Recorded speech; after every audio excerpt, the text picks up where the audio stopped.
Boa tarde a todos. Sejam muito bem-vindos ao terceiro webinar da Previdal. Obrigado por sua presença. Informamos que essa sessão está sendo gravada e será disponibilizada no canal do YouTube da Previdal. Eu vou iniciar aqui compartilhando a nossa agenda.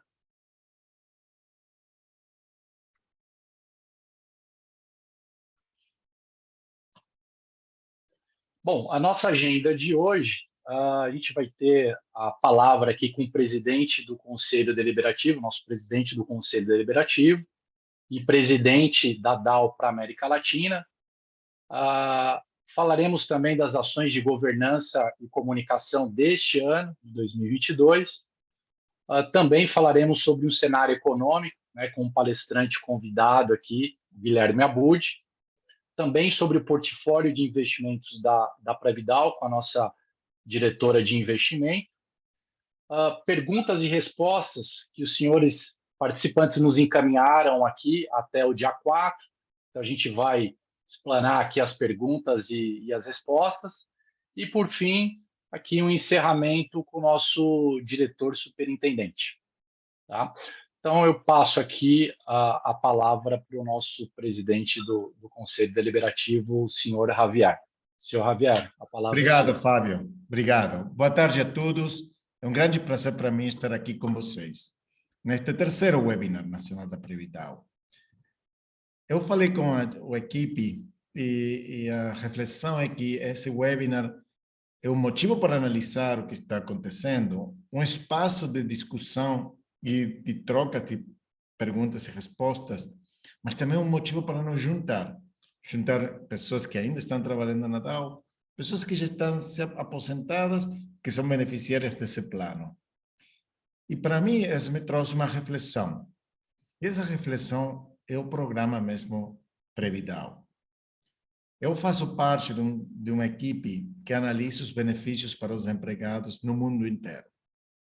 E quando fizemos um benchmark, uma análise comparativa dos planos de aposentadoria no mundo inteiro, saiu bem de longe que Previdal é um dos mais profissionais e os mais positivos que a DAO tem no mundo inteiro.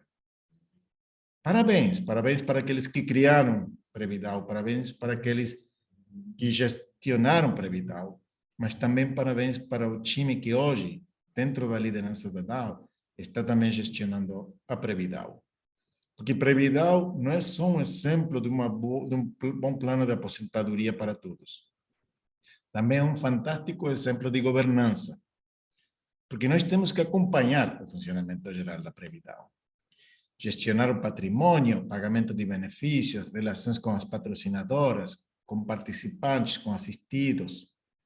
Isso gera uma obrigação de estar continuamente monitorando o mercado, comparando o que nós fazemos e trazendo inovações de diferente tipo, até que inovações tecnológicas.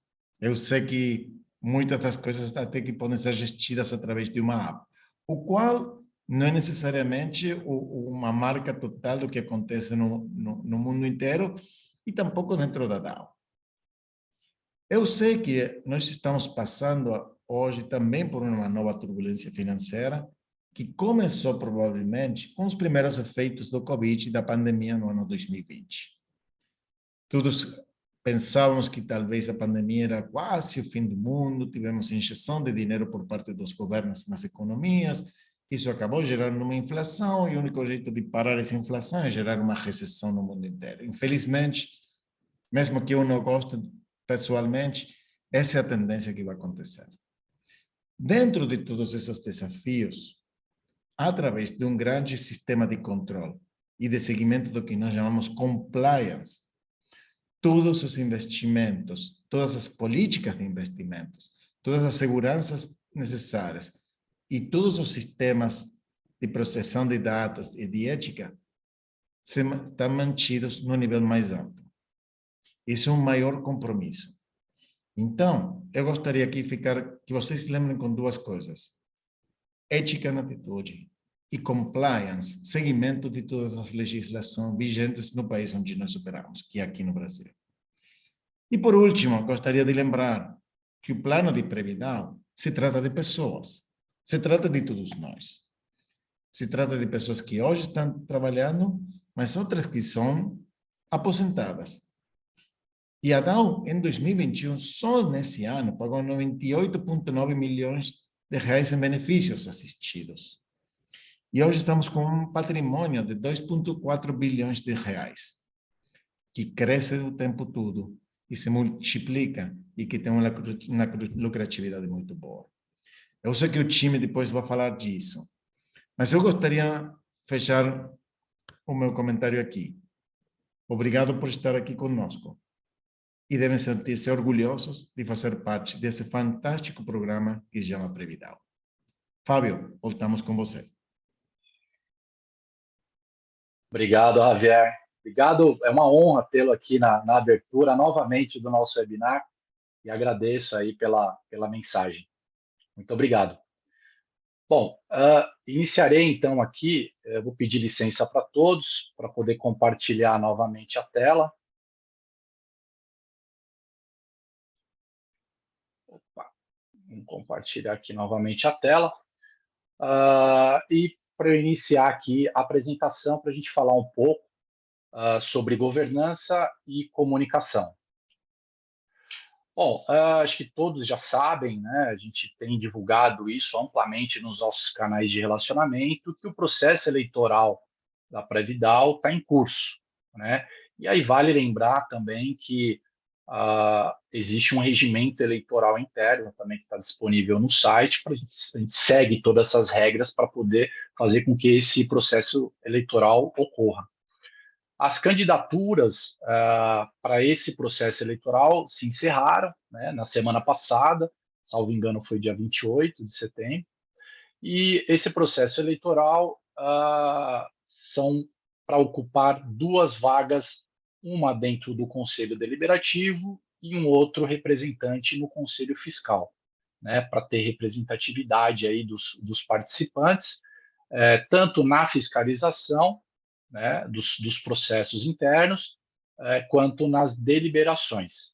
Então, a gente sempre, com esse processo eleitoral, a gente sempre busca aí, né, um fortalecimento da nossa governança com visões diferentes, visões de outros participantes aqui participando desses colegiados. E aí, eu reforço aqui com vocês que o período para votação será na última semana de outubro. Nós ainda não encaminhamos o edital de convocação, mas encaminharemos amanhã esse edital de convocação, então já antecipo aqui para vocês. E fiquem ligados aí, tanto no nosso Facebook quanto no site da Previdal. Então, nessa última semana, vocês vão ter uma semana aí para escolher os seus candidatos. Nós temos 2 pessoas concorrendo à vaga no Conselho Deliberativo e 2 pessoas concorrendo à vaga no Conselho Fiscal. Uma outra informação importante aqui são as alterações regulamentares que foram aprovadas, coincidentemente, foram aprovadas na semana passada pelo órgão regulador, tá? Onde traz algumas flexibilizações que o colegiado, né, tanto o Conselho Deliberativo, diretoria, estavam pleiteando junto a esse órgão regulador. Esse processo ainda nós não fizemos a divulgação, a conclusão da divulgação para todos os participantes, porque estamos fazendo alguns ajustes operacionais, né, para a gente comportar todas essas demandas. Mas eu trouxe aqui 3 grandes alterações assim importantíssimas, né, no nosso ponto de vista, e eu acredito que no ponto de vista de vocês também participantes. Então, tem 2 aqui que estão relacionadas diretamente aos participantes assistidos.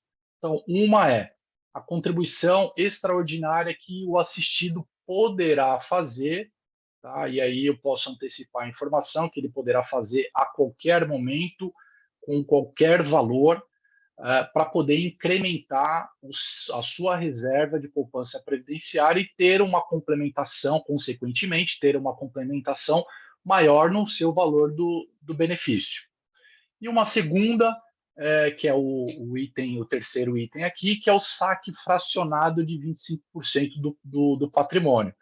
Então, hoje a regra é que você pode exercer essa opção, só que essa opção você exerce ela uma única vez. E você escolhe um percentual de 1 a 25%. Com essa alteração regulamentar, você pode fracionar, você pode pedir 1% no mês, daqui 2 meses você pode pedir 3%, enfim, você pode pedir, desde que seja um número inteiro, o percentual que desejar, limitado aos 25%. Isso para os assistidos. E nós temos aportes esporádicos do vinculado, né? Então, para quem não está em gozo de benefício, que se desligou já da empresa, está vinculado com a Previdal, que é o chamado BPD, Benefício Proporcional Diferido, que não está recebendo benefício, mas tem o seu saldo aqui e tem a sua rentabilidade, também poderá fazer esse aporte. Né? Serão permitidos aí para você melhorar ainda mais a expectativa de benefício na sua aposentadoria, porque muitas vezes as pessoas saem e não fica como autopatrocinado, fica como BPD, porque não quer fazer a contribuição ou não consegue fazer a contribuição por motivos de orçamento pessoal. Agora a gente abre essa possibilidade para que você possa fazer também a qualquer momento esse aporte. Esse é um grande avanço, viu, gente? Um grande avanço que nós tivemos dentro aí do nosso regulamento da Previdal. E aí não se trata só, né, de flexibilizar o regulamento e levar essas informações aí para você. A gente precisa ter uma governança robusta, a gente precisa ter controles, a gente precisa ter uma gestão de risco. Né? Então, se de um lado a gente está oferecendo, flexibilizando, do outro lado a gente tem que cuidar muito bem da nossa governança. Então, nós trouxemos aqui a informação sobre gestão de risco, né? Nós fizemos a avaliação da matriz de risco e também o monitoramento e implementação de uma instrução, né, seguindo a instrução do órgão regulador, a Previ, que é a instrução 34. Então, vou começar aqui pelo primeiro rapidamente. A avaliação de risco, ela traz, ela olha para toda a fundação, todo o plano de previdência da Previdal, toda a estrutura. E, através de uma matriz de risco, a gente consegue visualizar se há algum risco inerente àquilo que está sendo feito, em todos os processos que estão sendo executados, seja da parte de investimento, seja da parte de governança, seja da parte administrativa, seja da parte de relacionamento, de comunicação, enfim, o olhar é para todos esses processos. Tá? E o outro ponto é o monitoramento e implementação. Essa instrução do órgão regulador, a 34, ela trouxe aqui especificamente o tratamento para práticas aqui de prevenção à lavagem de dinheiro. Então, o órgão regulador falou, olha, verifique todos os seus processos à luz dessa instrução 34 e verifique se existe algum gap e se você tem todos os controles pertinentes olhando para essa instrução 34. E fizemos essa avaliação esse ano. Tá? Então, em suma, esse processo de avaliação de matriz de risco e monitoramento, a gente olha para a revisão da estrutura, tanto organograma, né, processo que eu acabei de falar, e responsáveis aqui para cada processo, a revisão da metodologia e critério também, que a cada 2 anos que nós fazemos essa avaliação, a gente olha para, fazemos essa revisão de metodologia e critérios junto com o nosso parceiro, terceiro, né? A matriz de risco, aí construímos essa matriz de risco original e residual, um questionário, seguimos aí o questionário de boas práticas e a partir daí sai um plano de ação. E esse plano de ação, ele traz alguns pontos de melhorias, que é práticas de planejamento estratégico. A Previdal tem um planejamento estratégico, mas não está formalizado, então esse é um ponto de melhoria que nós temos. Prática de prevenção à lavageira ligado diretamente à instrução 34. Práticas de monitoramento de fornecedores, instruções escritas de segurança de informação, práticas de continuidade de negócio, instruções escritas de cadastro e práticas de segurança. Então, esses são os pontos que a gente está trabalhando para a melhoria dos nossos processos. E nesse processo de avaliação não existe, não tem, né, pelo menos nessa avaliação, nenhum gap significativo que a gente tenha que atuar de uma forma imediata para estancar algum tipo de problema. Tá? E também não podemos deixar de olhar aqui para a LGPD, a Lei Geral de Proteção de Dados.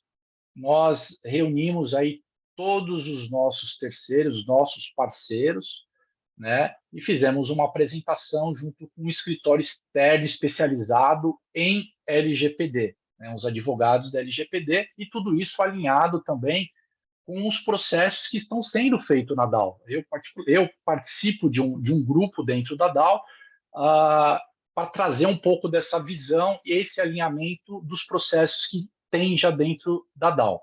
Então, nessa apresentação, foram 39 representantes, né, dos prestadores de serviços terceirizados que participaram. Então, o principal recado que foi passado nesse treinamento foi que os terceiros eles devem utilizar os dados de nossos participantes, né, sem desvio de finalidade, ou seja, prestar só para aquela finalidade de prestação de serviço, né, que rege no contrato celebrado com esses terceiros, sem desvio de qualquer finalidade. E também o esclarecimento de alguns pontos principais aqui da LGPD, por exemplo, dados pessoais versus dados sensíveis, né? O que significa um, o que significa outro, agentes de tratamento, quem é o controlador, quem é o operador, a Previdal é o controlador, o prestador é o controlador, né? Como que se dá isso? A gente discutiu, trouxemos essa informação, e a auditoria contínua, que esse é um ponto que eu julgo mais importante, não que os demais não sejam, que eu comentei aqui, mas é você o tempo todo ligado naquilo que você, nas informações que você acaba passando, tanto internamente para a DAO, né, para algumas áreas que dão suporte para a Previdal, como, por exemplo, o RH, como para os prestadores de serviço, né, que acabam solicitando informação. Então, sempre questionando qual é a finalidade, por que você precisa dessa informação, e mantendo tudo isso registrado e sempre cuidando aí de todos os dados dos nossos participantes.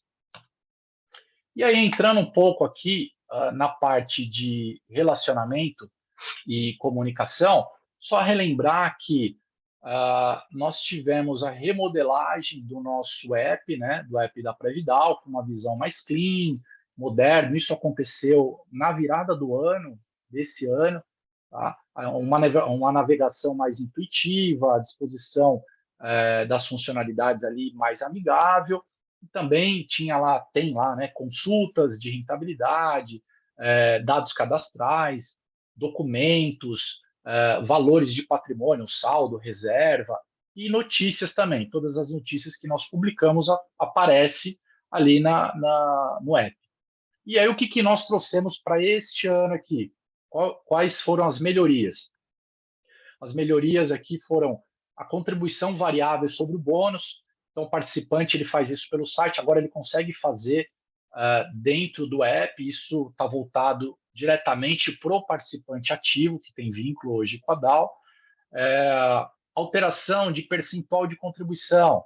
Também, quem faz contribuição consegue fazer essas alterações dentro dos meses de campanha, que é junho e dezembro. Pode fazer pelo app. Alteração da carteira de investimento, né? Você consegue também fazer pelo app. E a contribuição suplementar, que isso está voltado para o participante ativo, né, que é a 13ª contribuição, que ele pode fazer em novembro, e a alteração de recebimento de renda, que é para o aposentado.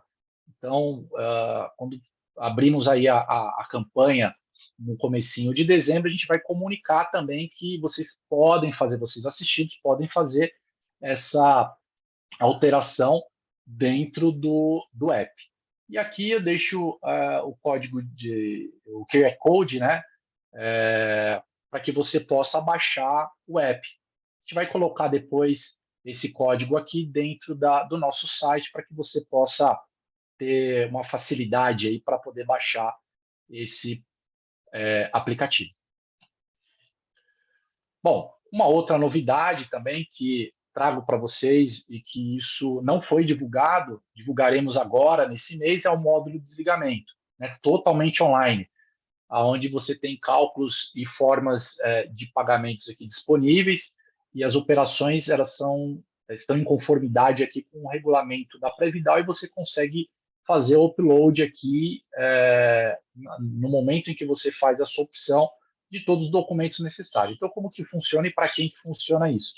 Então, o participante, ele deseja resgatar aquilo que ele deixou dentro da Previdal. Ele vai entrar nesse módulo de desligamento, vai fazer a opção pelo resgate e vai subir os documentos que são solicitados como obrigatório, né, que é o seu documento pessoal e também o seu comprovante comprovante bancário. São essas duas informações para resgate.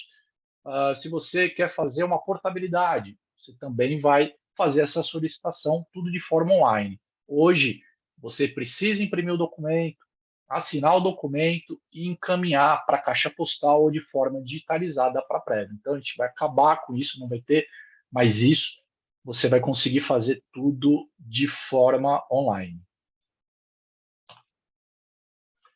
E aqui trazendo alguns dados estatísticos aqui sobre a nossa central de relacionamento, né? São duas analistas exclusivas, então acho que cabe lembrar também que antes de a gente fazer essa implementação de ter uma central de relacionamento independente, a gente tinha duas analistas, mas elas eram compartilhadas.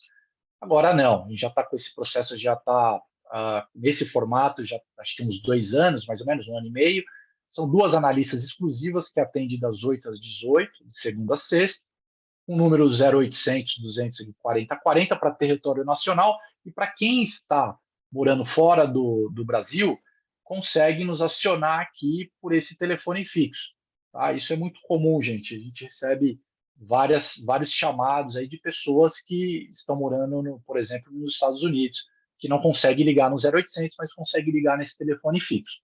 Pelo Fale Conosco, diretamente pelo site, e também pelo nosso canal de comunicação aqui da Previdal, que é o fbr@dal.com. Dados estatísticos aqui que nós temos, né, só para vocês terem uma ideia, né, das demandas que tem ali dentro da central, a gente está falando de quase 4.000 atendimentos nos últimos, né, na média, nos últimos 12 meses.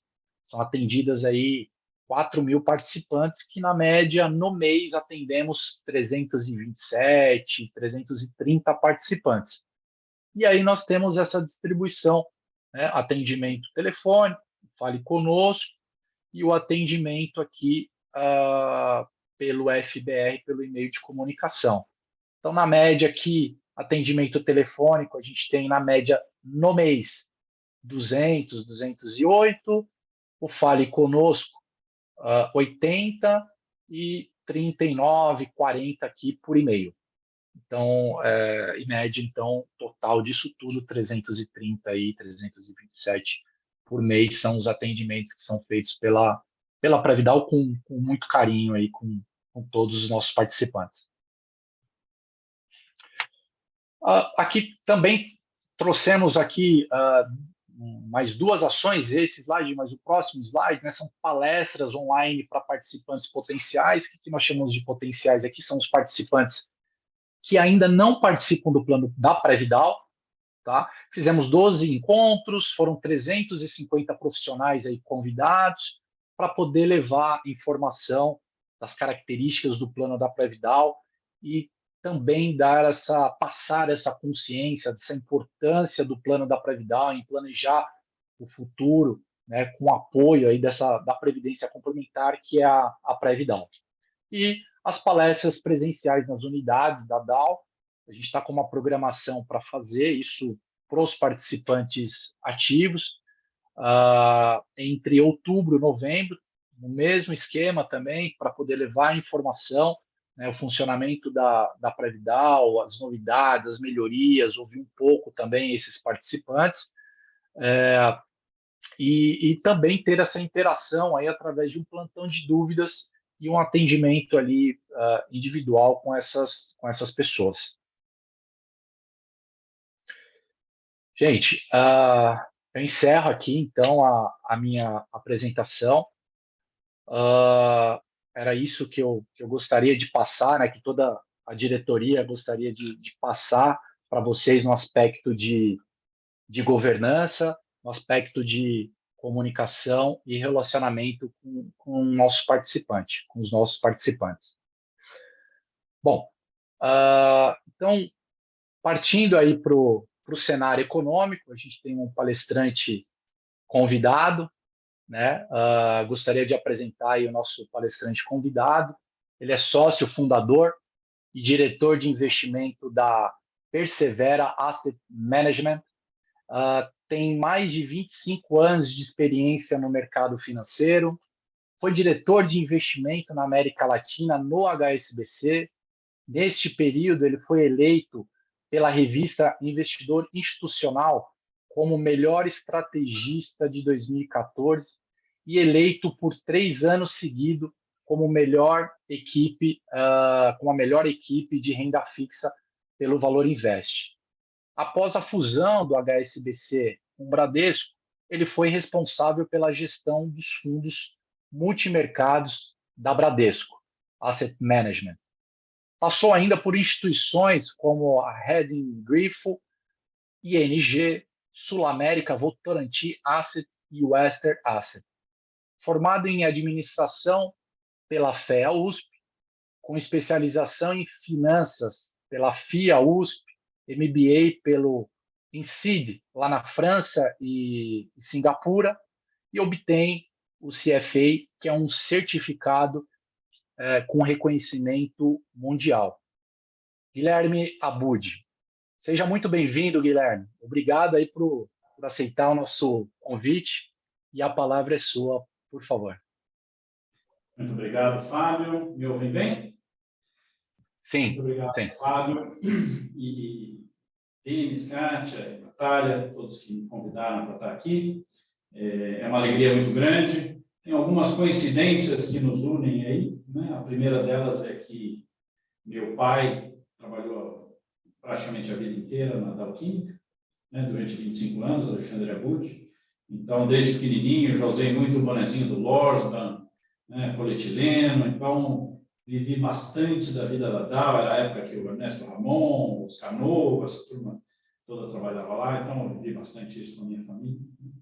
E depois também, por uma dessas coincidências da vida, durante muitos anos, eu e minha equipe fizemos a gestão de parte do portfólio da Previdal no HSBC, até sair e fundar a minha própria empresa. Eu sou o fundador e o CEO da Persevera. Eu vou colocar uma apresentação aqui, se não estiverem enxergando, me falem, deveriam estar enxergando agora. Eu vou rapidamente apresentar aqui um pouquinho quem é a Persevera e depois falar sobre cenário econômico e sobre algumas questões ligadas a investimentos. A Persevera, como vocês devem imaginar, né, é constituída por profissionais de bastante experiência que trabalharam comigo, especialmente no HSBC. Trabalhei em várias empresas diferentes, mas a grande parte da Persevera veio do HSBC. O HSBC saiu do Brasil, a gente passou durante um tempo no Bradesco, e aí, com uma ótima performance dentro do mundo de multimercados, a gente formou a nossa própria empresa, da qual temos bastante orgulho, né? Iniciamos a nossa trajetória aqui com fundos multimercados, mas hoje a gente tem uma grade de produtos bem ampla, com multimercados, com previdenciário, com fundo de ação, com fundo de renda fixa ativa. Então, somos uma asset bem completa. Eu decidi aqui falar sobre 3 assuntos de cenário macroeconômico que eu acho que são os principais, né? Eu já fui para muitas apresentações e muitas muito legais, mas sempre tem aquela impressão de que tenta se tratar de muitos assuntos, fica super legal na hora, mas no dia seguinte ninguém lembra mais nada, porque, né, quando você fala sobre 20, 30 coisas diferentes, nenhuma delas sobressai. Então, eu tento ser bem cirúrgico e falar sobre poucos e bons assuntos, né? Aqueles assuntos que, de fato, daqui 1 mês, daqui 2 meses, daqui, né, se eu fizer tudo direitinho, se eu tiver sucesso aqui, daqui 6 meses vocês vão lembrar das coisas que eu falei aqui. né? Vamos ver se funciona, depois vocês me contam. Então, eu pensei as 3 questões que eu acho que são mais importantes para que fiquem bem na cabeça de todos, para poder tomar as decisões corretas, né? E olhar os acontecimentos com a tranquilidade de, puxa vida, é isso mesmo que está acontecendo, né? E aí, ao final, eu vou adicionar 3 comentários bem breves sobre investimentos, não sou eu que vou falar sobre a carteira, né? Mas alguns pilares que acho que também vão ajudar a todos a terem um olhar crítico e a tranquilidade para lidar com seus investimentos. Então, como vocês devem imaginar, o primeiro tópico é inflação, né? É o que está assustando todo mundo, né? Esse gráfico aí mostra que o mundo vem de um longuíssimo processo de desinflação, né? A gente teve um surto inflacionário na década de 70 e um pedacinho de 80, aqui no Brasil 80 e 90, né? Mas no mundo ali 70 e 80. E desde então a inflação veio caindo por 40 anos. Nunca mais foi uma grande preocupação no mundo. No Brasil a gente está sempre um pouquinho atrasado, né? Depois veio o plano real, também virou uma preocupação menor. Até que, de repente, com essa bagunça de pandemia, expansão monetária, expansão fiscal, reabertura, problemas de logística, guerra, né? Essa mistureba toda, a inflação voltou a assustar. E nada desestabiliza tanto o mundo dos investimentos quanto a inflação, né? A memória de todo mundo é horrível em relação à inflação, né? Isso acaba com a qualidade de risco entre renda fixa e renda variável, né? Geralmente no mundo as pessoas têm um pouco de renda variável, um pouco de renda fixa, porque essa combinação tem uma característica muito interessante que é a seguinte, né?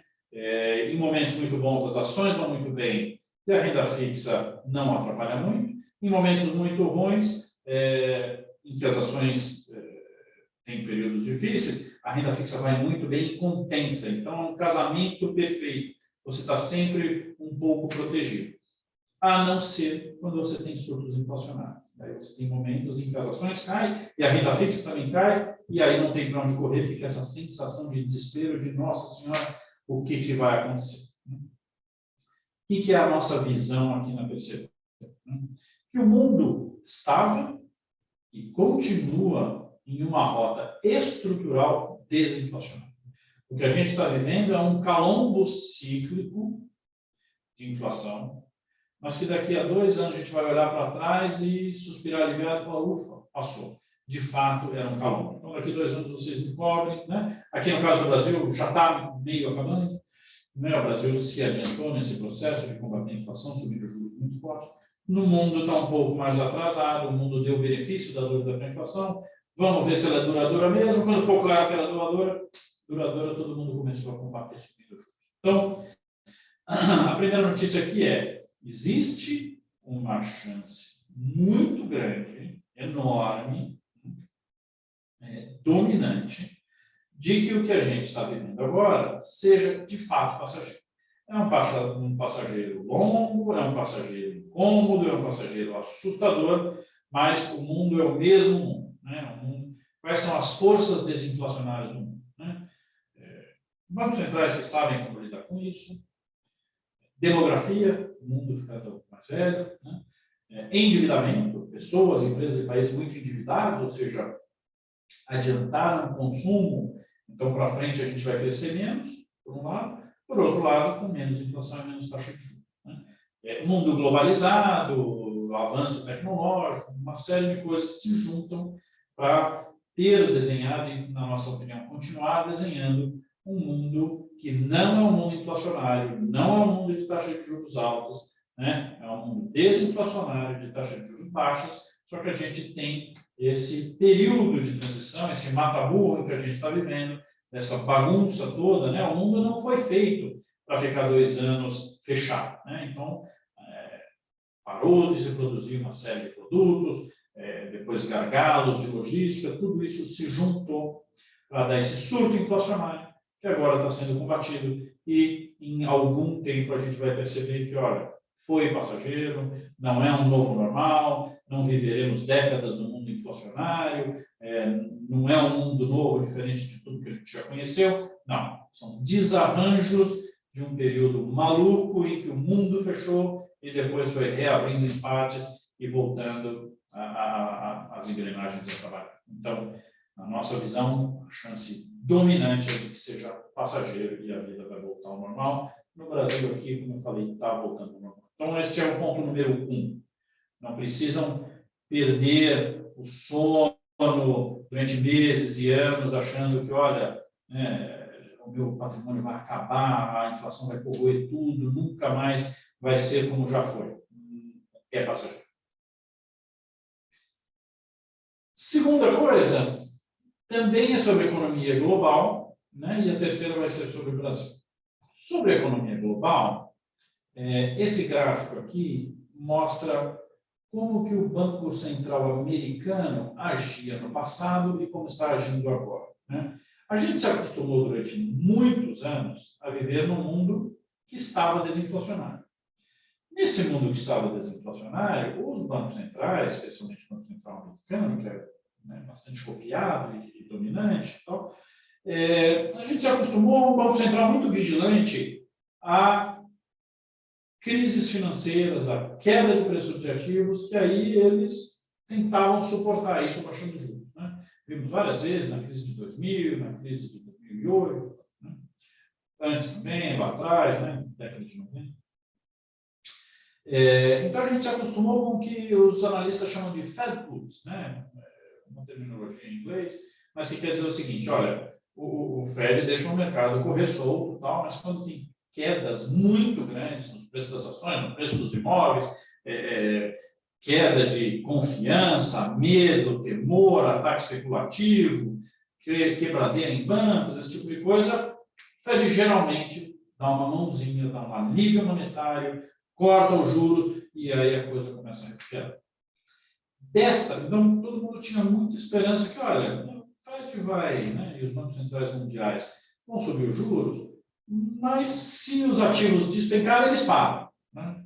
Porque eles sempre fizeram assim. Esse aqui é um bom exemplo, né? Em 2018, o Banco Central começou a ficar com medo de que a inflação estava subindo um pouco demais, subiu os juros, aí a Bolsa despencou e eles pararam. Dessa vez, não. Dessa vez, esta transição vai ser um pouco mais difícil, né?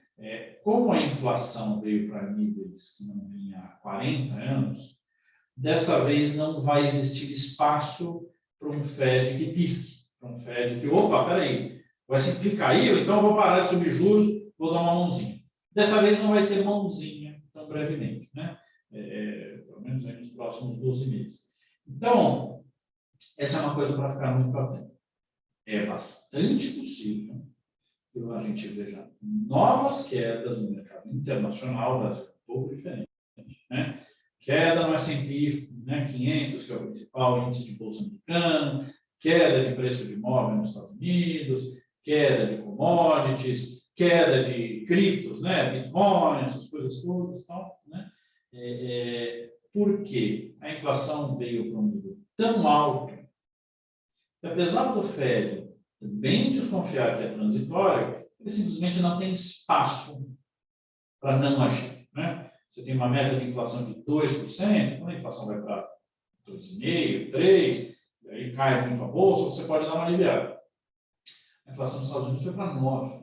Então, o Fed temporariamente perde este espaço para tirar o pé do freio, né, e voltar a acelerar. Eles precisam, a sociedade exige que eles controlem de forma rápida e muito forte a inflação, mesmo que isso custe quedas temporárias nos preços dos ativos, né? Então, o inimigo número 1, pela primeira vez em 40 anos, né, voltou a ser a inflação. Então, a nossa expectativa é que ainda tenha novos sustos no mercado internacional com queda de preços de ativos, né? Então, não é um momento muito bom para ter ativos internacionais. Nós, como brasileiros, como eu vou mostrar aqui, fazemos bem em ter ativos brasileiros que são muito baratos e não ativos internacionais que são muito bons, muito promissores no longo prazo, mas que agora vão viver um período muito difícil, muito parecido com o que a gente viveu no ano passado, né? No ano passado, os mercados internacionais foram muito bem e os mercados brasileiros foram muito mal, né? Porque a gente aqui começou a puxar juros de forma muito forte, muito antes. Agora, vem o reverso da medalha, em que o Brasil vai se sair relativamente bem melhor do que os mercados internacionais. Já está acontecendo, a Bolsa Americana está caindo 25% e a Bolsa Brasileira está subindo 5%. Né? E aí, a gente vem finalmente para o Brasil. A gente tem uma visão bastante construtiva para os ativos brasileiros, olhando para frente, né? Do ponto de vista econômico. Eu não vou falar aqui de política, tal, sei que está na moda, né? Estamos nesse olho do furacão aí, mas eu vou falar aqui de economia. Né? Do ponto de vista de fundamentos econômicos, apesar, né, de todas as críticas, apesar de toda essa sensação de, puxa, está uma porcaria, não é possível tal, o Brasil está muito melhor do que o que a gente lê no jornal. Um dos motivos é um motivo fundamental. O Brasil veio fazendo reformas daquele jeito brasileiro, entre trancos e barrancos, entre sustos e alívios, mas o Brasil foi um dos países mais reformistas do mundo, difícil de acreditar, mas é verdade, nos últimos anos. Quase nenhum país do mundo fez reforma da Previdência. O Brasil fez. Poucos países do mundo têm um teto de gastos constitucional. O Brasil tem, né?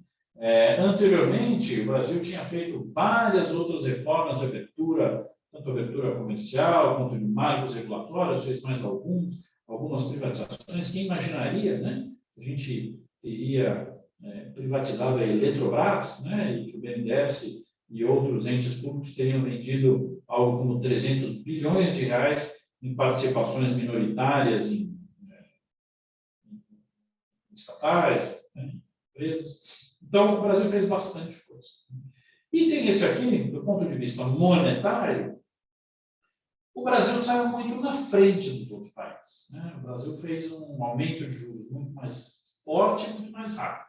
Nós aqui na Persevera somos até bastante críticos do tamanho desse ajuste, né? Os outros países, aos poucos, foram se acostumando com movimentos mais contidos de taxa de juros, né? Aumenta a taxa de juros 2%, 3%, 4%, 5%. Só sobrou o Brasil nessa turma que aumenta 10%, 12%. Né? O juros de 12% para quase 14%. Isso quase não existe mais em lugar nenhum do mundo.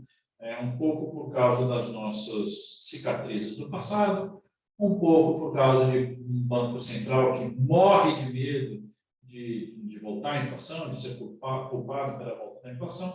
Acho que a gente não precisava ter puxado tanto juros assim. Isso vai custar um pouco caro para a nossa atividade econômica e para o desemprego, mas o fato é que está feito e veio a calhar nesse momento de inflação global. Então, o Brasil já fez um movimento compatível com buscar a desinflação, está funcionando. No começo desse ano, os economistas todos estavam prevendo a inflação na casa de 9%, 9,5%, quem sabe 10%. Agora estão todos revendo para baixo, para a casa de 5%, né? Esse ano. 5,5%, 5% esse ano, 5%, 4,5%, né? O nosso número é 4% para o ano que vem. Então, a gente está voltando para bem perto da meta. Mas o mais importante é este aqui. E esse realmente é bem diferente de tudo que a gente leu no jornal, né? Um pouco por causa da guerra política, um pouco por causa de traumas do passado, um pouco porque economistas têm no seu DNA, no mundo inteiro, no Brasil mais ainda, um pessimismo incorrigível, né? Tem um pouco de tudo, mas o fato é o seguinte: o Brasil demonstrou uma das melhores performances fiscais de todo o planeta Terra. Quando veio o Covid, todos os países do mundo, quase todos, incluindo o Brasil, fizeram auxílios emergenciais gigantescos. No caso do Brasil, quase R$1 trilhão, né? Para ajudar as pessoas a sobreviverem neste período de pandemia, em que não podiam trabalhar.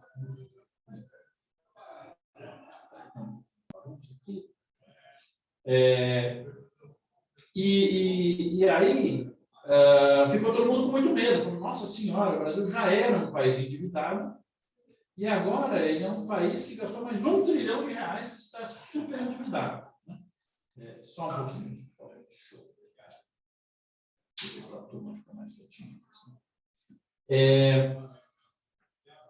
Agora, o que surpreendeu a todos, a gente escreveu bastante sobre isso no passado, é que o Brasil tinha os mecanismos, isso se provou verdadeiro, apesar de todo o ceticismo, para derrubar esse endividamento logo depois. Então, o Brasil gastou muito para manter as pessoas com alguma renda durante a pandemia, para emprestar para empresas não demitirem ninguém, para combater a pandemia, foi um gasto enorme, assim como em todos os países do mundo. Né? Mas a gente falou, olha, o Brasil, com a reforma da Previdência, com o teto de gastos, com o ministro bastante austero do ponto de vista fiscal, e todos os mecanismos que foram sendo desenvolvidos de controle fiscal no Brasil, né? Lei de responsabilidade fiscal, privatizações, regra de ouro, teto de gastos, reforma da Previdência. A nossa intuição é que, né, a nossa projeção é que a dívida do Brasil ela ia ser uma sanfona, ela ia crescer muito e depois ia cair muito. E aconteceu mesmo. É esse pedacinho azul claro que vocês estão vendo aqui. Né?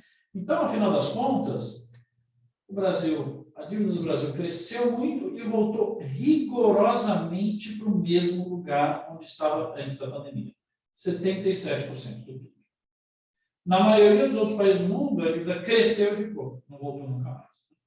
Então, diferente do que a gente lê no jornal, a situação fiscal do Brasil não é descontrolada, não é calamitosa. Pelo contrário, nesse gráfico de baixo, eu sei que isso é difícil de acreditar, porque a gente ouve tanto, né? Certas coisas viram verdade por repetição, mas os números estão aqui. Né? A gente não está inventando esses números.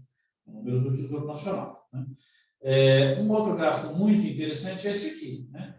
O Brasil, durante muito tempo, teve superávit fiscais primários, então, economizava parte dos impostos que arrecadava para fazer um colchão, baixar o endividamento. Né?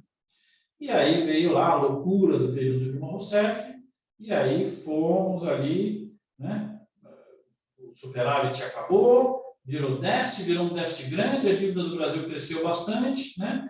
Aí impeachment, veio Temer, Meirelles, fizeram algumas reformas, aí veio essa tremendo zigue-zague aí da pandemia, e o Brasil, pela primeira vez em mais de 10 anos, está voltando a ter superávit fiscal primário, ou seja, arrecada mais do que gasta. Então, diferente do que a gente normalmente ouve, a situação fiscal do Brasil, né, a dívida é grande, é um pouco maior do que de outros países comparáveis, mas a foto é feia, mas o filme é muito bom. O Brasil encomendou um filme bastante bom para os anos que estão por vir. Né?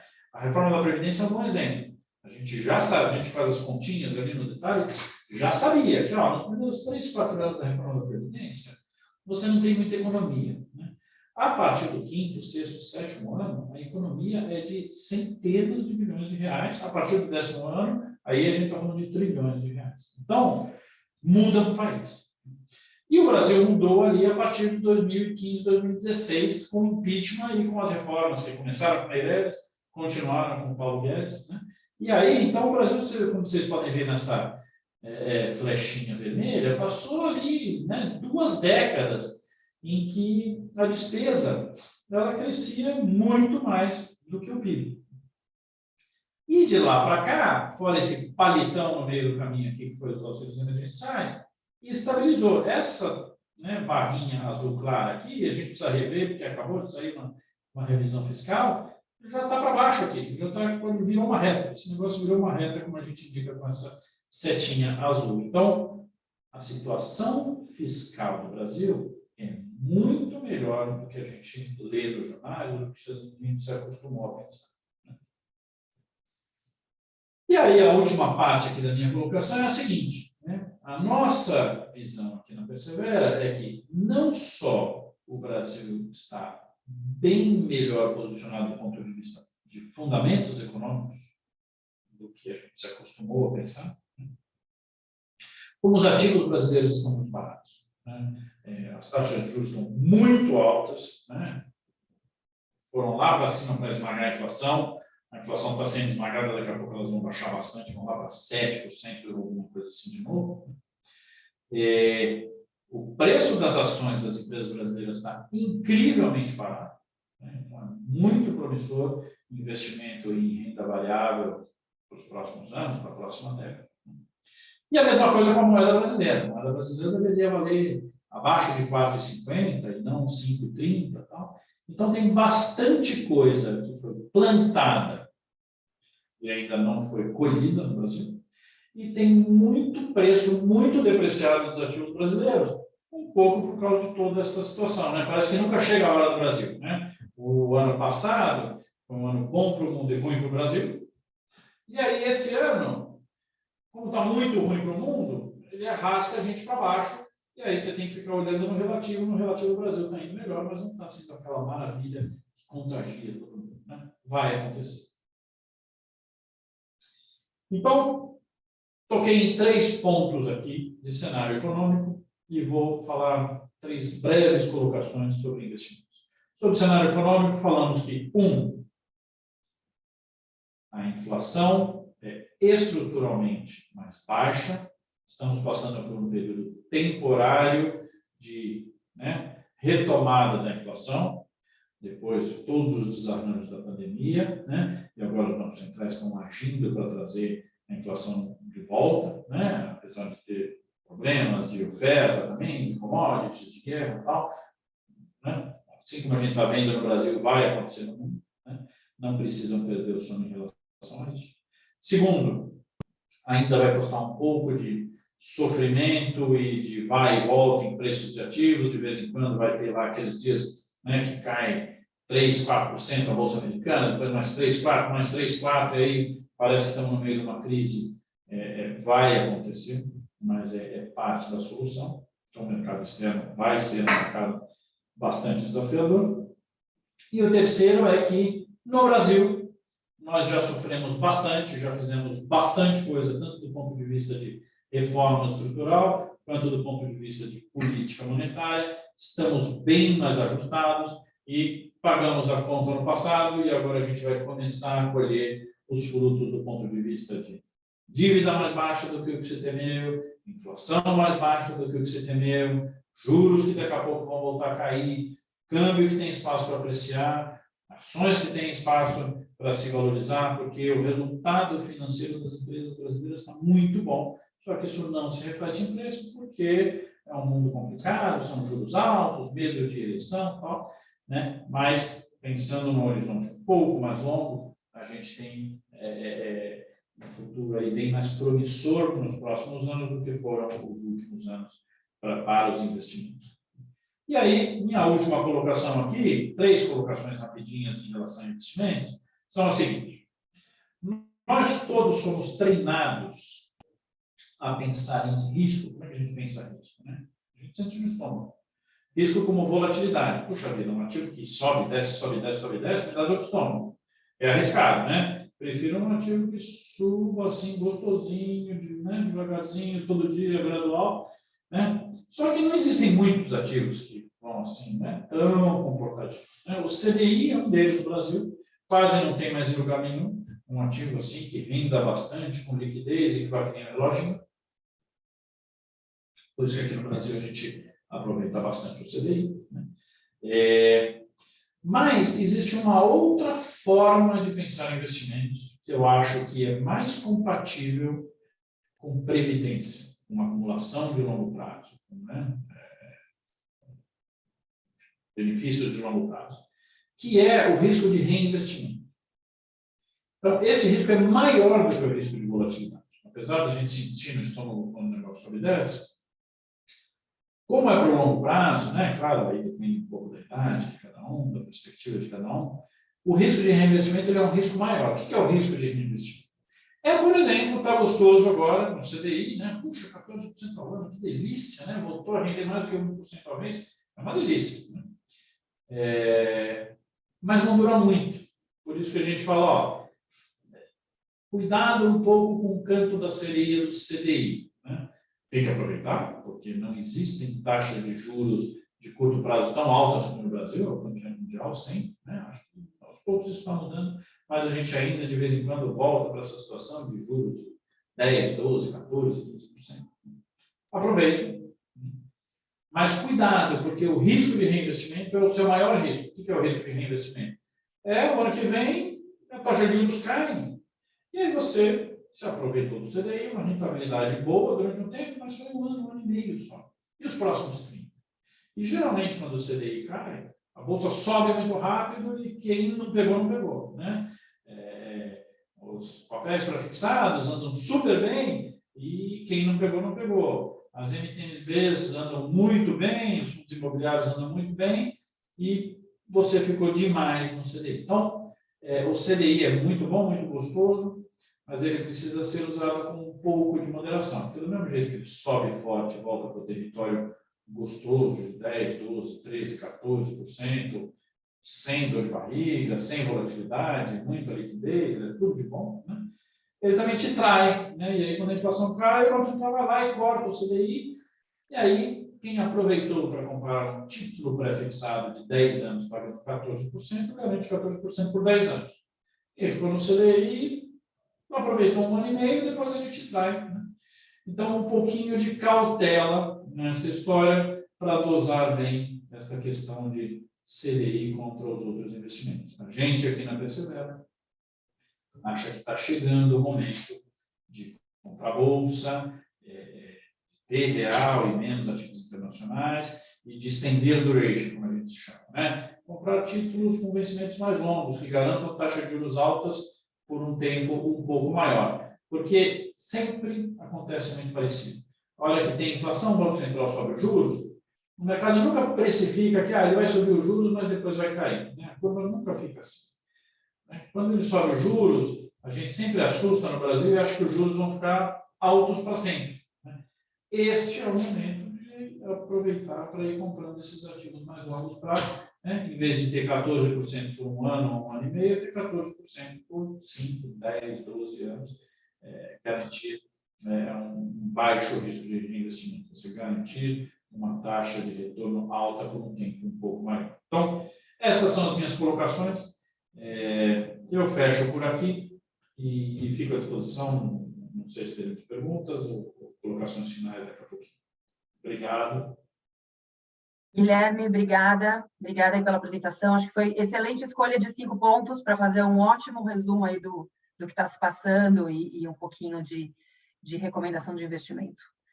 Bom, pessoal, boa tarde. Para quem não me conhece, eu sou a Natália, sou diretora de investimentos da Prev, e eu estou aqui agora para apresentar para vocês um pouco do nosso fundo, da rentabilidade, do histórico de alocação do fundo da Previdal, como ele vem se comportando ao longo do tempo, e também o que a gente tem feito para mitigar essa volatilidade toda que o Guilherme acabou de contar. Acho que precisa projetar aqui. Fábio, você vai colocar a apresentação para a gente? Sim, coloco sim. Só vou pedir Então, para tá o bom. Guilherme... ele já saiu aqui. Ok.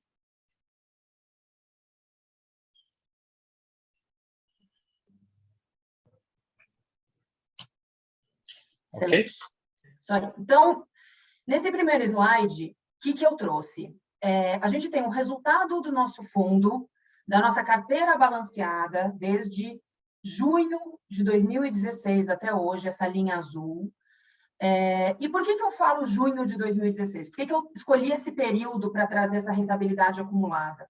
Essa foi a época, foi a data em que se criou a carteira balanceada versus a carteira CDI, ou seja, onde se criou essa possibilidade de fazer a separação dessas duas carteiras. Então, aqui a gente consegue separar bem como foi essa rentabilidade dentro dessas carteiras. Então, a linha azul é a nossa carteira balanceada, onde acumulado nesse período até hoje, a gente tem quase 80%.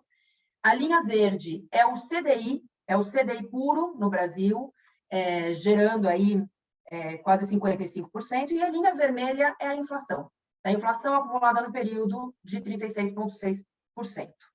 Então, o que a gente observa? A gente observa nesse gráfico que, apesar das dificuldades que a gente vem tendo nos últimos anos, essa volatilidade toda, esse aumento da inflação, tudo isso que o Guilherme acabou de mencionar para a gente, a carteira balanceada ela traz uma rentabilidade acumulada que ela supera tanto o CDI quanto a inflação, dada a sua diversificação. o retorno dessa carteira balanceada, ela representa 145% do CDI, ou seja, ela entrega e ela supera o custo de oportunidade de investimento desse capital. Então, o custo de oportunidade, onde se você investisse no CDI, versus o custo da carteira balanceada, onde ela acaba superando esse custo de oportunidade. E, além disso, ela traz também uma preservação do poder de compra comparativamente com a inflação. Então, a inflação de 36,6% contra o rendimento da carteira balanceada de 79%, quase 80%. Tá?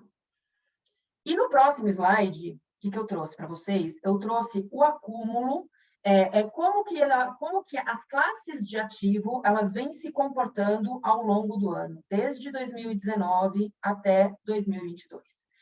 Então, a gente tem nessa barra azul clara o percentual do nosso fundo alocado em renda fixa, na laranja, o percentual alocado em renda variável, na cinza, em multimercado, e na amarela, aqui, em investimento no exterior.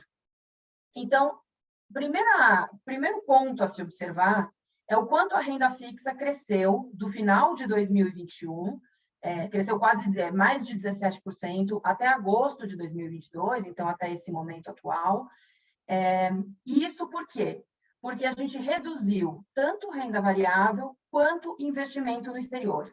Essa foi uma movimentação tática que a gente fez ao longo desse ano, exatamente para mitigar e reduzir essa volatilidade que aconteceu e todo esse turbilhão que aconteceu nos mercados financeiros por conta da alta inflação que foi apresentada agora. Então, se a gente foca, por exemplo, na barrinha amarela, que é o investimento no exterior, a gente vê que a gente chegou em até 17% em 2021. E reduz depois para aqui 2,6% em 2022. O que acontece? O investimento no exterior ele veio crescendo de uma forma orgânica. Então, nos últimos 36 meses, só essa classe, sozinha, ela rendeu 55%. Então, a gente não teve. O último investimento ativo nessa classe foi em 2019, e ao longo do tempo ela veio crescendo de forma orgânica, trazendo bastante alva, bastante rentabilidade para o nosso fundo. No começo desse ano, foi uma classe que vem sofrendo bastante, conforme o Guilherme mencionou, esse aperto monetário do Fed, esse aumento das taxas de juros, faz com que as bolsas lá fora elas caiam, elas sofram bastante. Então, essa foi uma das movimentações táticas que fizemos, então, reduzindo o investimento no exterior para focar mais em ativos locais. Tá? Então, nosso foco agora, efetivamente, é na renda fixa, são os ativos locais, para capturar esse momento de alta de taxa de juros local, reduzindo a nossa exposição em investimento no exterior. Outro ponto a mencionar foi a redução que a gente fez em renda variável, também para redução de risco, ou seja, também era uma classe que estava balançando bastante, que está trazendo bastante volatilidade. A gente entendeu que nesse momento a gente precisava, no início do ano, reduzir essa classe para também migrar para a renda fixa, para reduzir um pouco o risco da carteira. E reduzindo esse risco, apareceram oportunidades de compra de títulos de renda, de títulos públicos de longo prazo, com uma taxa real bastante atrativa, acima de 5%. Então, a gente utilizou dessa redução de risco de renda variável, investimento no exterior, para aumentar a nossa posição nas NTNBs, nos títulos de longo prazo, que trazem uma reserva de valor para o nosso fluxo futuro, ou seja, eles têm vencimento no longo prazo, casando com os nossos vencimentos, com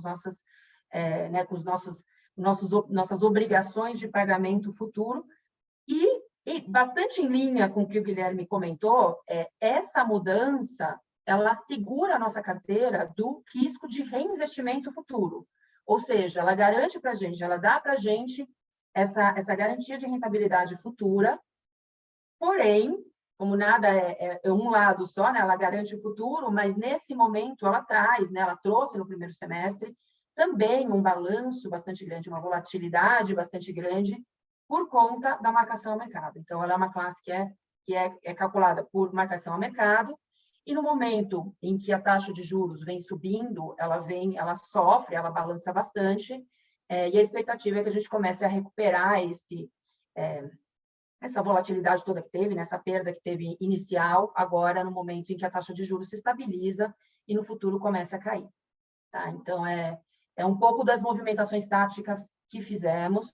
Atualmente, a gente tem aproximadamente 47% da carteira nesse mandato atrelado à compra de títulos públicos. É mais ou menos como a gente divide aqui a renda fixa. E, por último, gostaria de reforçar que nenhuma das classes foi totalmente reduzida, nenhuma das classes foi eliminada. E isso por quê? Porque a gente entende que a gente precisa ter o acesso às classes, a gente precisa ter o acesso a esses fundos para ter agilidade na tomada de decisão futura no momento em que for hora de crescer essas classes de novo. É tudo uma questão de momento. Então, no momento em que for a hora certa de crescer essas classes, a gente tem acesso a elas dentro da estratégia de investimento, dentro da estratégia de macroalocação, que ela é estudada, ela é feita a cada 2 anos, trazendo para a gente um norte de onde investir, em quais classes colocar, dados os cenários econômicos. Então, dentro dessa política, dentro dessa estratégia que é discutida internamente, a gente mantém as classes ativas para crescimento nelas futura no momento apropriado. Tá? Então, esse é um pouco do resumo do que fizemos nesse curto prazo, ao longo desse ano, para reduzir um pouco essa volatilidade, para garantir a rentabilidade agora, vindo agora no primeiro semestre e reforçando no segundo semestre, e olhando um pouco mais para frente também ao longo dos próximos anos, de acordo com essa análise de macroalocação que fazemos a cada 2 anos da carteira inteira. Tá bom? Essa era a mensagem que eu queria trazer para vocês. Obrigada a todos. E vou passar a palavra de volta agora para o Fábio. Obrigado, Natália. Bom, acho que a palavra-chave aí de tudo isso que você falou é a diversificação, né? Eu acho que você precisa ter a diversificação. Isso comprova de que a gente mantém ainda todas as classes de ativo, todos os segmentos, mantendo essa diversificação. Parabéns, viu? Parabéns pela apresentação. Já agradeço também aqui o Guilherme Abud pela apresentação e também aos nossos participantes que mandaram diversas perguntas para nós até o dia 4, né? Mandaram pelo nosso canal de comunicação. Eu vou pedir para os diretores aparecerem, ligarem esse seu vídeo e para a gente compartilhar algumas... Obrigado, gente. Compartilhar algumas perguntas aí com vocês que nós recebemos aqui, diversas perguntas, né? Agradecer também os participantes que enviaram essas perguntas. E que eles podem também deixar perguntas aqui no chat, que após o evento, na próxima semana, a gente retorna aí com as respostas dessas perguntas, tá? Natália, eu vou aproveitar o momento aqui, que a gente está falando de investimento e tal, e eu vou fazer, tem algumas perguntinhas aqui para você, tá? Que vieram. Por que eu tenho que continuar poupando se a rentabilidade não está alcançando resultados? Tá. Você poderia contribuir aí com nós? Com certeza. Bom, que nem a gente acabou de falar, né? O Guilherme falou, eu falei. Quando a gente fala de fundo de previdência, a primeira coisa, a gente precisa olhar para o longo prazo. Então, realmente, os mercados financeiros, eles podem balançar no curto prazo, mas no longo prazo, a carteira da Previdal, ela vem trazendo uma rentabilidade bastante atrativa, tanto versus CDI, quanto versus a inflação. Mas quando a gente fala de fundo de previdência, na verdade, a gente não olha só rentabilidade. A rentabilidade não é o único aspecto, o único motivo para investimento. A gente tem outros motivos, como, por exemplo, no caso da Dow, né? Quem participa, a contrapartida da empresa de 150% é um dos motivos aqui que a gente tem dentro do nosso programa, do nosso pacote de previdência. Os incentivos tributários é um outro motivo também que faz com que um fundo de previdência seja atrativo. A necessidade de renda futura, ou seja, né, os planos depois de resgate futuros dos fundos de previdência, então, a necessidade de ter essa renda garantida lá na frente, no momento da aposentadoria, Então, no momento que a gente fala de fundo de previdência, é importante lembrar todo esse conjunto de pacotes, não somente a rentabilidade, como fatores importantes para poupar. Então, é um pouco o caminho, como eu recomendo, né, olhar o pacote inteiro, o pacote como um todo, não só a rentabilidade em si, que também é um ponto extremamente importante, mas que, historicamente, a gente vê que também traz resultados muito positivos. Joia. Se você me permitir, eu ainda vou fazer mais uma pergunta para você. Como o investimento está muito aquecido, as pessoas querem saber sobre investimento. Mais uma pergunta, então, aqui para você, Natália. A política de investimento, ela está preparada para enfrentar turbulências econômicas? Sem dúvida. A política de investimento, ela é a nossa base para a tomada de decisão. Ela calcula diversos cenários, ela calcula cenários de estresse, ela calcula cenários de turbulência. Então, ela prevê vários cenários para a gente estar sempre preparado e de acordo ali, né, com flexibilidade suficiente para agir no momento em que precisa agir. Essa política, ela é a base, e depois a análise de macroalocação vem em seguida para nortear essa estratégia de mais longo prazo, né? Essa que eu comentei que a gente olha a cada 2 anos.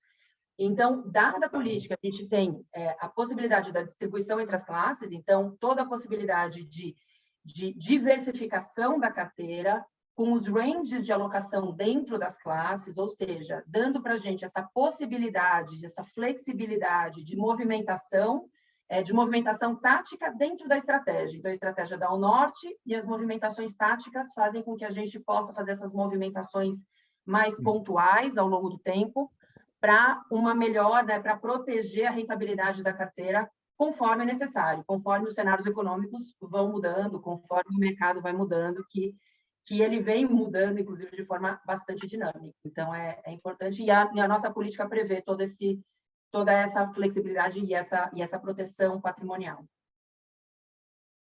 Excelente, legal. Natália, obrigado, viu? Obrigado aí pelas respostas. A gente, fugindo um pouco dessa parte de investimento, tem uma outra pergunta que chegou aqui para nós também, né, no e-mail, que eu vou direcionar aqui para a Patrícia. Patrícia, por que eu tenho que esperar a aposentadoria para utilizar meu patrimônio previdenciário? Boa tarde. Bem, primeiramente, quando a própria Natália e o Guilherme mencionou, né, quando fazemos um plano de pensão, ou quando você pensa num processo como esse, você está pensando não a curto, médio prazo, mas a longo prazo.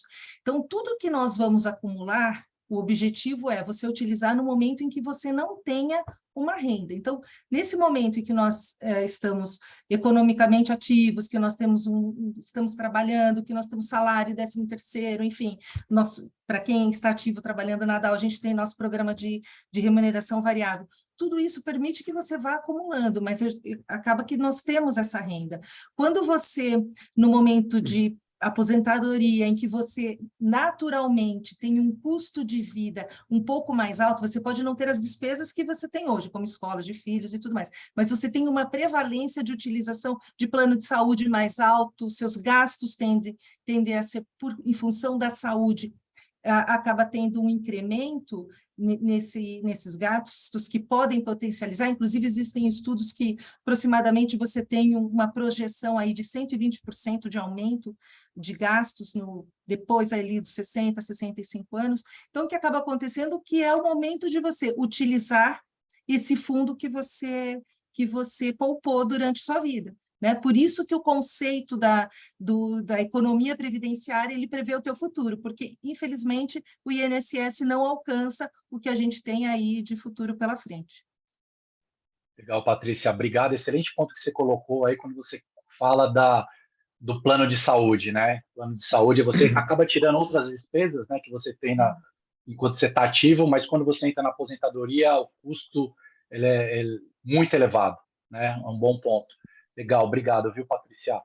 Eu vou seguir, então, aqui com mais uma outra pergunta, uma pergunta bem diferente. Gostei bastante, eu particularmente gostei bastante dessa pergunta aqui, e eu vou fazer para você, Vanderly, essa pergunta. tá? Vamos lá. Para uma longevidade estendida, a aposentadoria ainda é um projeto realista? Bom, primeiro, boa tarde. Eu sou Vanderlei Bertelli, né? Faço parte aí da diretoria da Previdal. Eu acho que, sem dúvida, Fábio, eu acho que mais do que nunca, na verdade, né? Mas só para contextualizar um pouquinho, né? A gente sabe que a expectativa de vida do brasileiro tem aumentado aí, né? Nos últimos anos. E isso impacta, claro, o mercado de trabalho, né? E empresas como a Dow, por exemplo, né, que valoriza muito a diversidade e vê isso como um ativo, né, dentro da empresa, isso é ainda melhor, né, essa transformação que a gente vê.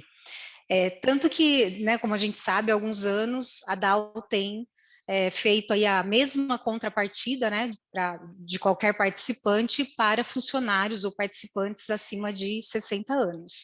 Então, isso mostra como a Dow realmente tem aí a preocupação, né, de ter uma equalidade e entende, né, o que está acontecendo hoje em dia em relação a essa mudança de longevidade.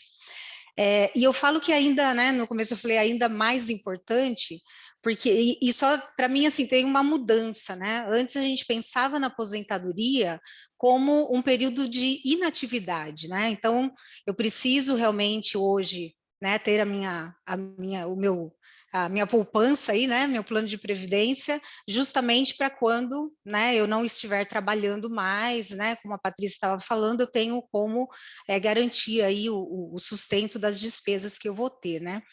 Hoje em dia a gente vê uma mudança, né, nesse cenário, que as oportunidades que essa aposentadoria traz, né, para as pessoas empreenderem, por exemplo, né, ou realizar aquele projeto de vida que a gente tem, né, e não consegue realizar porque o dia a dia, né, profissional toma tempo. A gente tem visto também pessoas aí com uma segunda carreira, terceira carreira, né, e claro, né, oportunidade de aproveitar um pouco a vida, né, lazer, bem-estar, enfim.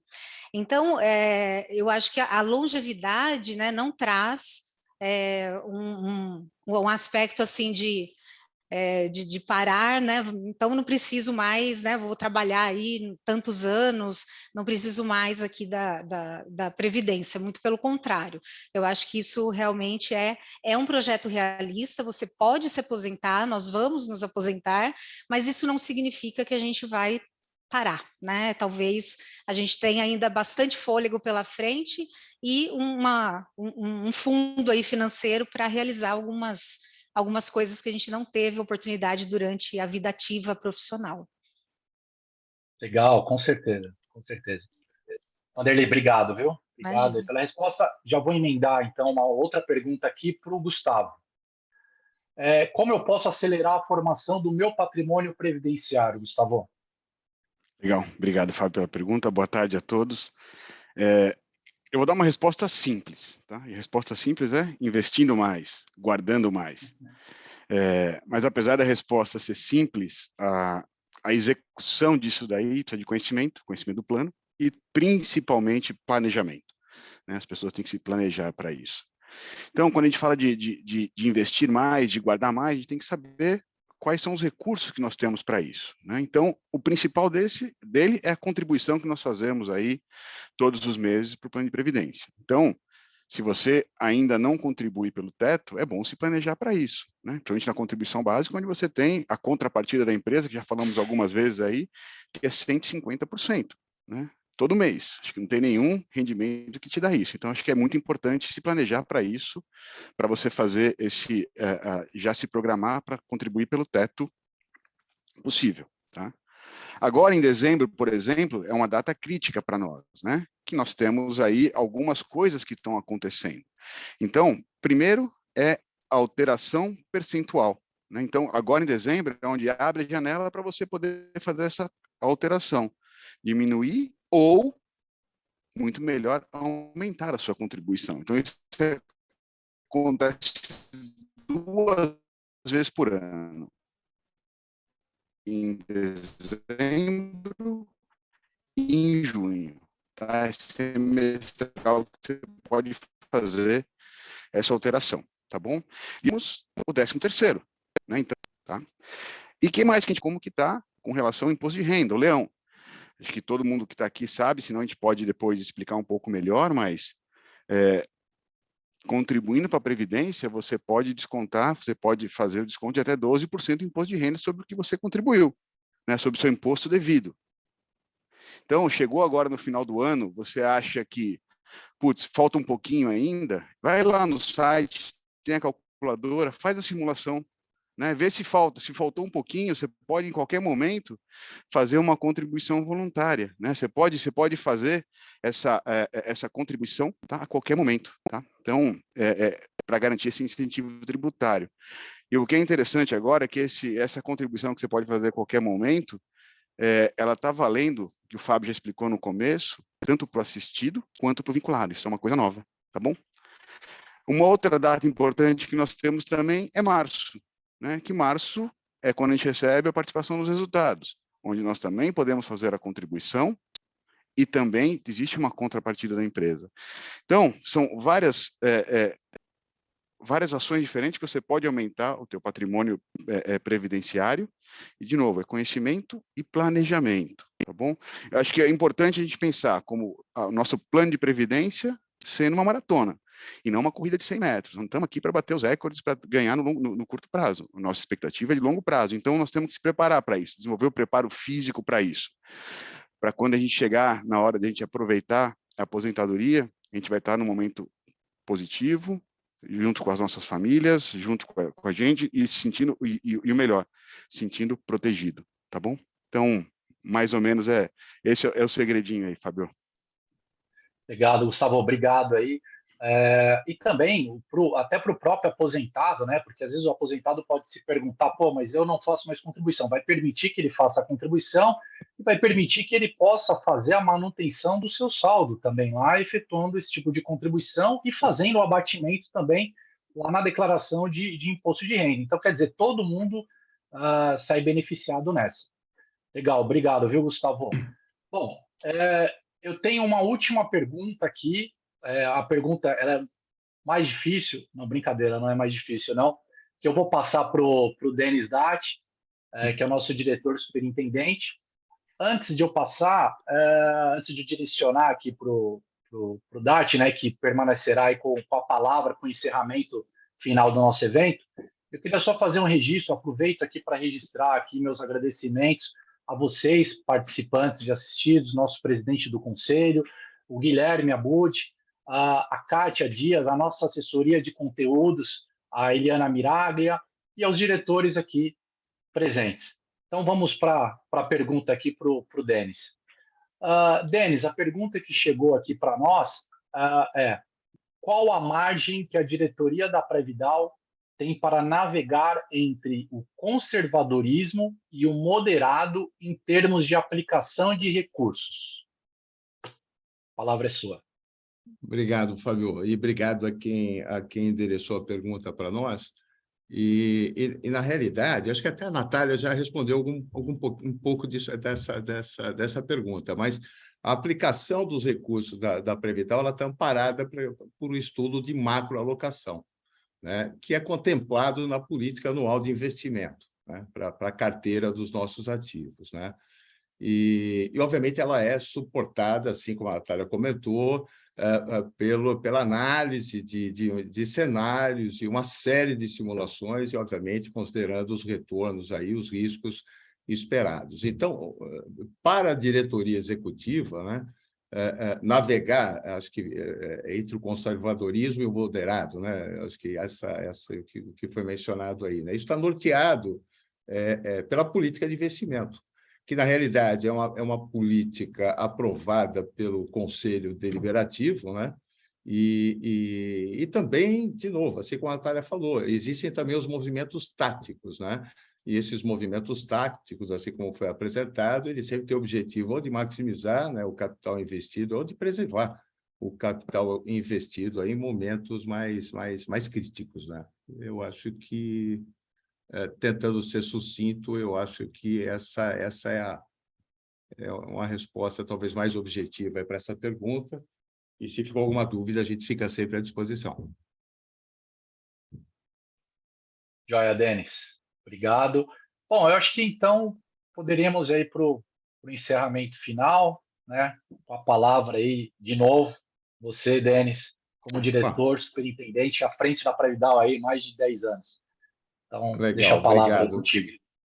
Obrigado, Fábio. E então vamos caminhando aí para o encerramento, né? Acho que o objetivo nosso nessa oportunidade foi compartilhar uma série de mensagens aí importantes aí que reforça que no final do dia a gente está em movimento, né? A gente está em movimento. Acima de tudo, assim como comentado também, vou ser redundante aqui, bastante com a diretoria, os conselheiros, sempre muito diligentes, com os processos bastante robustos, bastante seguros, né? E sempre muito firme na questão de governança. E acho que, somando tudo isso, também o que a gente apresentou, alguma coisa, a parte de inovação, na parte digital, né?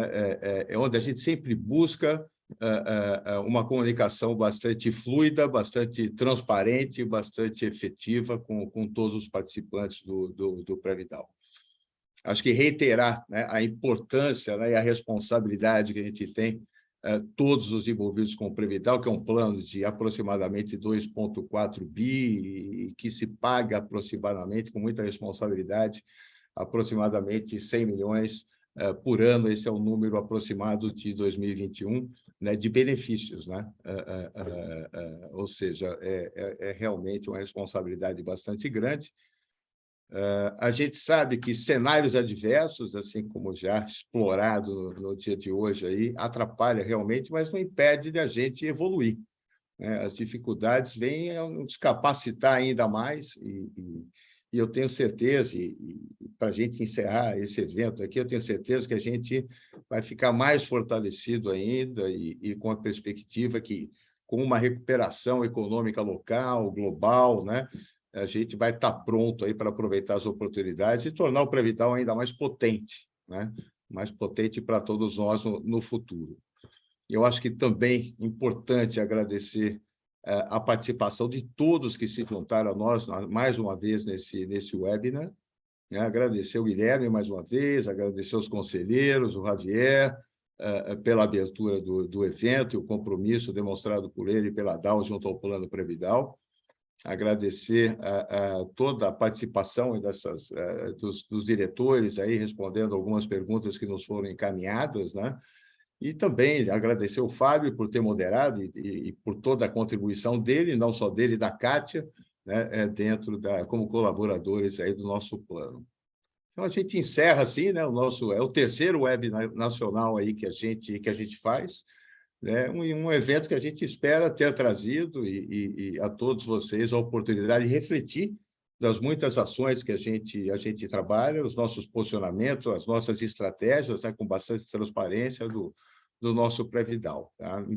Importante mencionar que, eu vou encerrar aqui, mas é importante mencionar, assim como no início, esse evento ele foi gravado, e ele vai estar disponibilizado em breve no YouTube, né? E para que a gente vocês possam revisitar, rever, e se tiverem dúvidas, todos aqui vão estar à disposição para poder conversar, discutir, trocar ideia ou tirar qualquer dúvida. Então, quando vocês quiserem, vai estar gravado o evento no YouTube, que em breve vai estar sendo postado. Então, a gente fica à disposição, não sou eu, mas com certeza os diretores, conselheiros, o Fábio, a Kátia, todos nós ficamos sempre à disposição de todos vocês, e deixo aqui meu muito obrigado. Eu acho que é isso. Obrigado a todos. Valeu. Então, obrigado. Encerramos então por aqui. Muito obrigado. Obrigado a todos. Tchau, tchau, gente. Tchau. Obrigado.